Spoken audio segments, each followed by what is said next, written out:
কেন্দ্রের দেখানো পথেই রাজ্য। পুজোর আগেই সরকারি কর্মীদের বেতন, পুজোর আগেই রাজ্য সরকারি কর্মীদের বেতন, অবসরপ্রাপ্তদের পেনশন, লক্ষ্মীর ভাণ্ডার সহ সরকারি প্রকল্পের টাকা অ্যাকাউন্টে ঢুকবে 24-25 সেপ্টেম্বর। 26 সেপ্টেম্বর থেকে 7 অক্টোবর পর্যন্ত ছুটির জন্য পুজোর আগেই বেতনের ঘোষণা।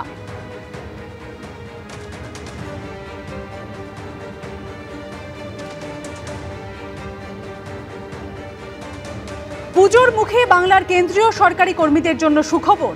পুজো শুরুর আগে বেতন পেয়ে যাবেন বাংলার কেন্দ্রীয় সরকারি কর্মীরা। 26 তারিখে সেপ্টেম্বরের বেতন পাবেন বাংলার কেন্দ্রীয় সরকারি কর্মীরা। পোস্ট সুকান্ত মজুমদারের। এটা শুধু কেন্দ্রীয় সরকারি কর্মীদের আর্থিক স্বস্তি নয়, বাঙালি আবেগকে সম্মান। বাঙালির সুখ দুঃখ আনন্দ উৎসবে আন্তরিকভাবে পাশে কেন্দ্র। মোদী সরকারের সিদ্ধান্তের কথা জানিয়ে পোস্ট কেন্দ্রীয় শিক্ষা প্রতিমন্ত্রী।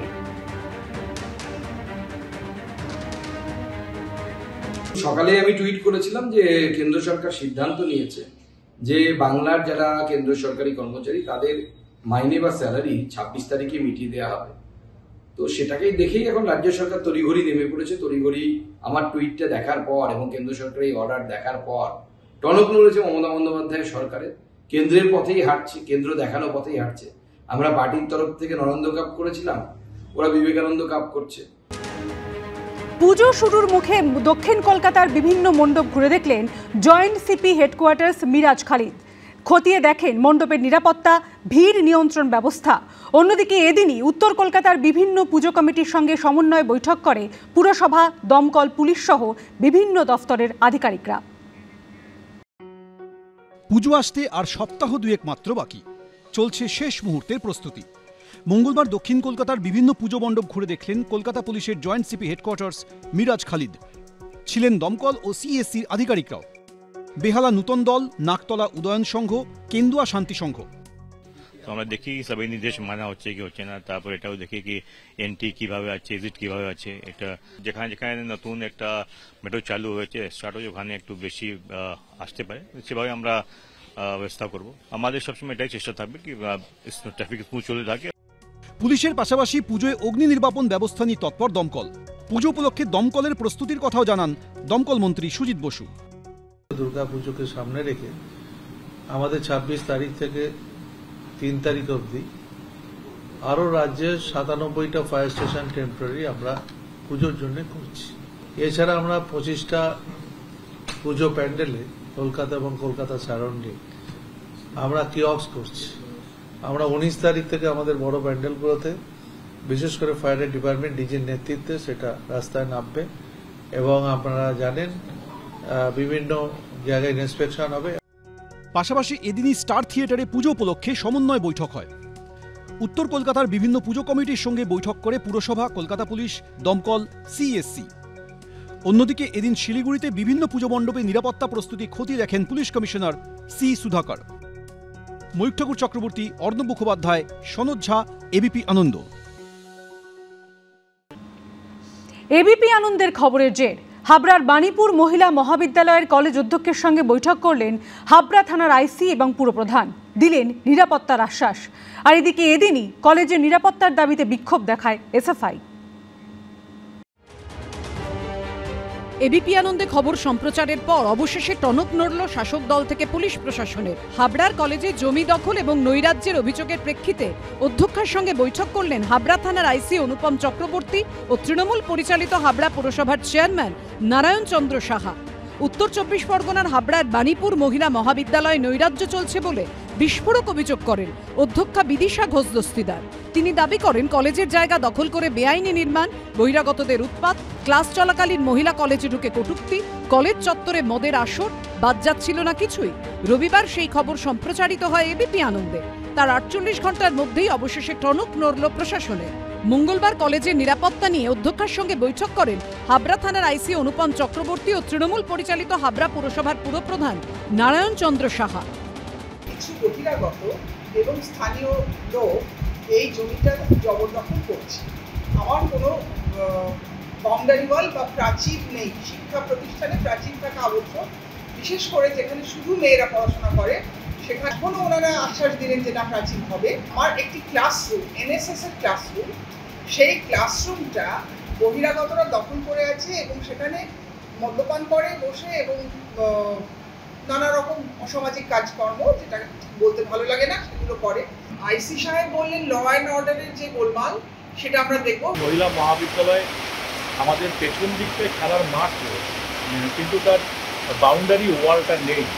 এটা নিয়েই বেসিক একটা প্রবলেম রয়েছে। সন্ধ্যেবেলায় রাত্রে এখানে অনেক মানুষ আসেন, যেটা ম্যাডাম বলতে চাইছেন। আমরা ম্যাডামকে কথা বলে যেটা বললাম আর কি, সেটা হচ্ছে যে আমাদের প্রথম ডিমার্কেশনটা করা প্রয়োজন। ইরিগেশন ডিপার্টমেন্টের সাথে কথা বলে যাতে বাউন্ডারি ওয়ালটা করা যায় সেই বিষয়ে আমাদের মাননীয় বিধায়ক জ্যোতিপ্রিয় মল্লিক মহাশয়ের সমস্তটাই বলবো।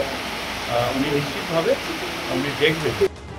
কলেজের নিরাপত্তার দাবিতে এর আগেও বিভিন্ন স্তরে আবেদন জানিয়েছেন কলেজ অধ্যক্ষা।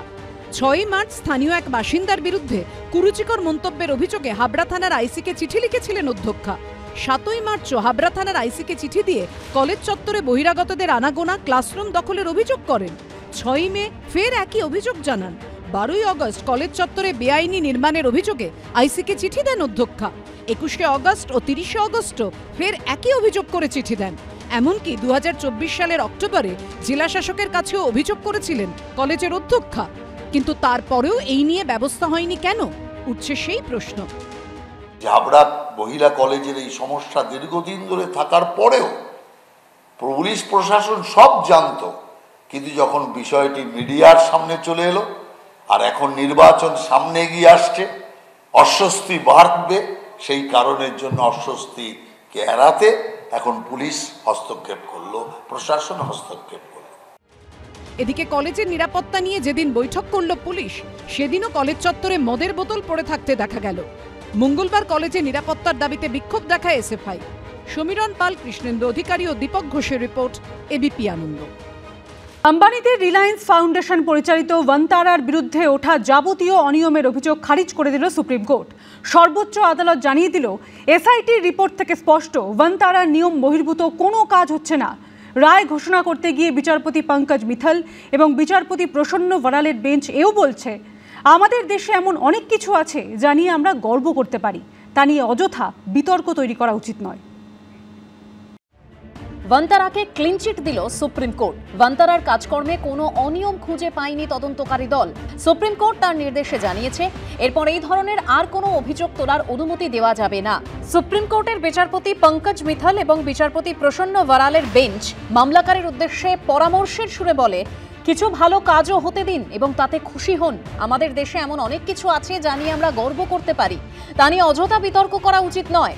তদন্ত চলাকালীন এসআইটির সদস্যরা ভারতীয় এবং বিদেশি এজেন্সির সঙ্গে যৌথভাবে রেকর্ড খতিয়ে দেখে এবং বিশেষজ্ঞদের মতামত নেয়। তারপর এসআইটির রিপোর্টে স্পষ্ট বলা হয়, ভান্তারায় বন্যপ্রাণী সংরক্ষণ বা অন্য কোনো আইন লঙ্ঘন করা হয়নি। গুজরাতের জামনগরে ভান্তারা পরিচালনা করে আম্বানি পরিবারের রিলায়েন্স ফাউন্ডেশন। দুটি আলাদা জনস্বার্থ মামলায় ভান্তারার বিরুদ্ধে অনিয়মের অভিযোগ তোলা হয়। সুপ্রিম কোর্টে মামলা গেলে 25শে অগস্ট তদন্ত কমিটি তৈরি করে দেয় সর্বোচ্চ আদালত। 4 সদস্যের এসআইটি তৈরি করে ভান্তারা নিয়ে তদন্তের দায়িত্ব দেওয়া হয়। 17 দিন পর গত 12ই সেপ্টেম্বর মুখবন্ধ খামে এই তদন্ত কমিটির রিপোর্ট জমা দেয়। রিপোর্ট গ্রহণ করে সোমবার সুপ্রিম কোর্টের 2 বিচারপতির বেঞ্চ বলে, ভান্তারা নিয়ে যে তদন্ত হয়েছে তার রিপোর্ট সন্তোষজনক। তদন্তে উঠে এসেছে যে ভান্তারার সমস্ত অধিগ্রহণ নিয়ম মেনে এবং নথি সহ করা হয়েছে এবং প্রাণীদের দেখভাল ও চিকিৎসা পরিষেবা আন্তর্জাতিক মানের। সুপ্রিম কোর্টের রায় প্রসঙ্গে ভান্তারা কর্তৃপক্ষের তরফে বলা হয়েছে, আমরা বিনম্রভাবে এবং কৃতজ্ঞতা সহ সর্বোচ্চ আদালতের নির্দেশকে স্বাগত জানাচ্ছি। এসআইটির রিপোর্ট এবং সুপ্রিম কোর্টের নির্দেশে এটা স্পষ্ট হয়েছে যে ভান্তারার পশু কল্যাণ মিশনের বিরুদ্ধে তোলা অভিযোগের কোনো ভিত্তি নেই। ভান্তারা সবসময় নির্বাক প্রাণীদের প্রতি আমাদের ভালোবাসা এবং দায়িত্বের প্রতীক। এবিপি আনন্দ।